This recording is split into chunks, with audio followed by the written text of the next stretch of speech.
పోయిన సంవత్సరం వాళ్ళు పెట్టినటువంటి బడ్జెట్ చూస్తే మొత్తం ట్యాక్స్ రెవెన్యూ ఏదైతే ఉందో అది మన తెలంగాణ భూములు అమ్మడం ద్వారా 7,000 కోట్ల రూపాయలు సంపాదించుకున్నారు.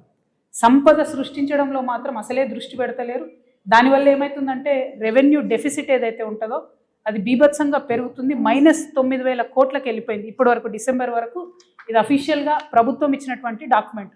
ఇందులో నా యొక్క కల్పన ఏమీ లేదు, వాస్తవిక విషయాలు నేను చెప్తా ఉన్నాను. అంటే ఒక పక్క సంపద సృష్టించకుండా ఇంకొక పక్క ఆల్రెడీ మనకున్నటువంటి ఆస్తులు నమ్ముకుంటా ఉన్నారు.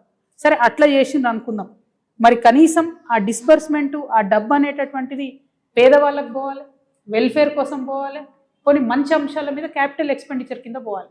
అది కూడా జరగడం లేదు. ఏదైతే వీళ్ళు పేదవాళ్లకు వెల్ఫేర్కి పెన్షన్కి పోయిన బడ్జెట్లో 1,21,000 కోట్లు పెడతామని చెప్పిండ్రో దాంట్లో డిసెంబర్ వరకు కేవలం 55,000 కోట్లు మాత్రమే ఖర్చు చేయడం జరిగింది.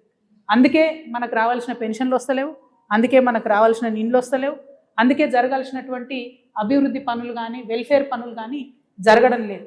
అది కాకుండా ఏంటి, అప్పులు బీభత్సంగా అప్పులు తీసుకొస్తా ఉన్నారు. ఇంకో పక్క చాలా పెద్ద ఎత్తున, అంటే వాళ్ళ అంచనాలకు మించి 122% అప్పులు తీసుకురావడం జరిగింది. ఇవన్నీ ఒకటైతే కాంట్రాక్టర్లకు మాత్రం ఏదైతే అంచనాలు పెట్టుకున్నారో 36,000 కోట్లు పే చేయాలని, దాన్ని మించి 42,000 కోట్ల పైచిలకు కాంట్రాక్టర్లకు పే చేశారు. అంటే సంక్షేమ పథకాలకేమో తక్కువ పే చేస్తున్నారు, వాళ్ళ కమిషన్లు వచ్చేదానికి మాత్రం ఎక్కువ పే చేస్తూ ఉన్నారు. ఈ డాక్యుమెంట్ అంతా కూడా నేను కూడా మీకు ప్రెస్ మిత్రులతో పంచుకుంటా.